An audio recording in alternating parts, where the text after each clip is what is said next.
What is up, guys? Welcome to a new POV video. Today you join me inside the new generation Ford Ranger, and this is the top of the range Wildtrak X, and we're currently on a dirt road just to do a bit of off-roading, or some light off-roading, because it's nowhere near the capabilities of this car. So I'm going to attempt to go up through the side bank.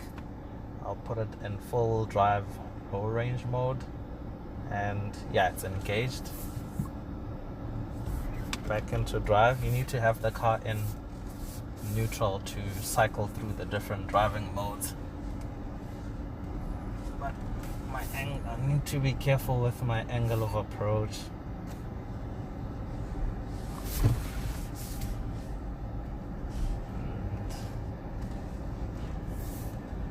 Yeah, so that's a bit of off-roading for you guys, but like I said, nowhere near the limits of this car. So I'll put it back into neutral and engage two-wheel drive high. Still loading, and yeah, now it's engaged. We can go back into drive, and off we go. So the new Ford Ranger, remember, this new Ford Ranger shares the same architecture with the new VW Amarok, but they do go in different directions when it comes to things like suspension setup and a few other nitty-gritties. But they do share stuff like engines, drivetrains, and yeah, a bunch of that stuff. But in terms of design and looks, they are completely different. And which one do I prefer in terms of looks alone? I'm leaning towards the Ranger, simply because I think it's a lot more distinctive and a lot more imposing, especially with the C-shaped daytime running lights. It just looks, you can just recognize it from a mile away. Now, I'm not sure if I mentioned, but we're in the Wildtrak X top trim, basically, and this comes with the 2-liter BiTurbo diesel motor. It has 154 kilowatts, which is around 210 horsepower, and 500 newton meters of torque. It's also mated to the 10-speed auto gearbox, and I quite like how it handles the gears. You can't even tell that there is literally 10 gears to go through. That is insane. I mean, 10 gears. That is literally crazy. Now, pretty much the entire range on the new Ranger comes with stuff like a rear locking diff, but you do have to choose between rear wheel drive, all-wheel drive, and there's also permanent all-wheel drive. Those are, well, the all-wheel drive and the permanent all-wheel drive are optional extras.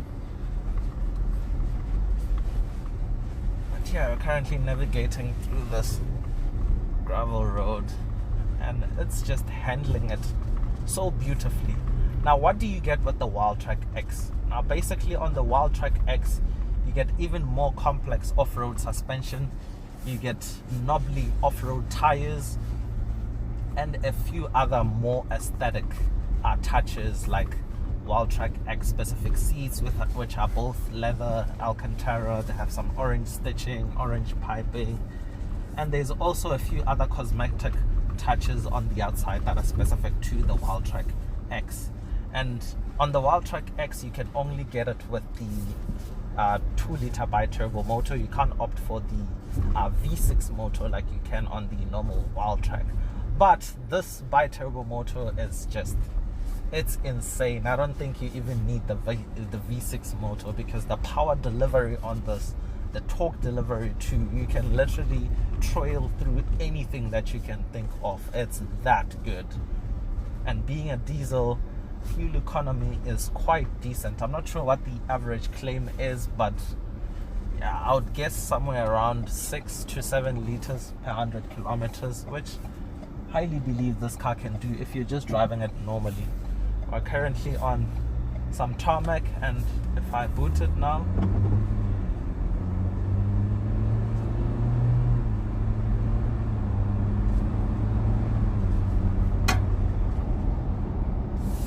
So yeah, it's quite quick. Once you get some momentum going, it feels like it can go forever.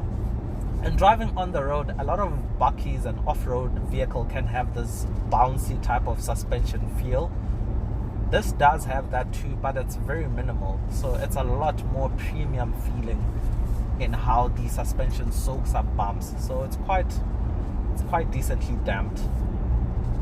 So it's quite easy to daily. You can easily relax in here, go on long journeys and all of that. So there's a whole host of safety driving systems. There's lane keep assist, which is currently active.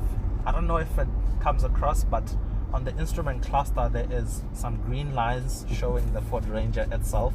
That's showing that the lane keep assist system is active. There's blind spot monitoring.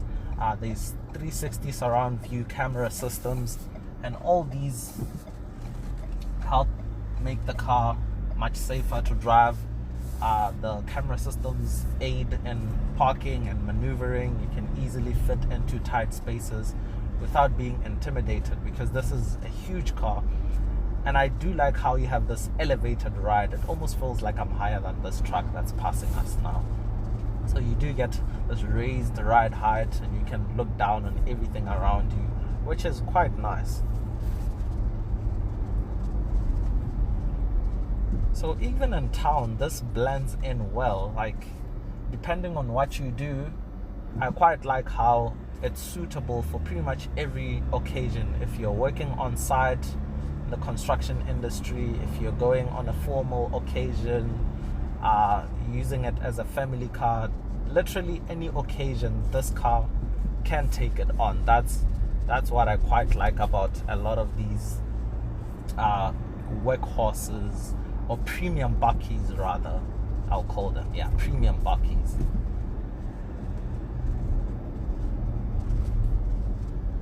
So yeah, I think that's how I'd sum up the Ford Ranger overall. Up next, there's the full in-depth review coming up. You guys can look forward to that, and there'll definitely be more info in that video.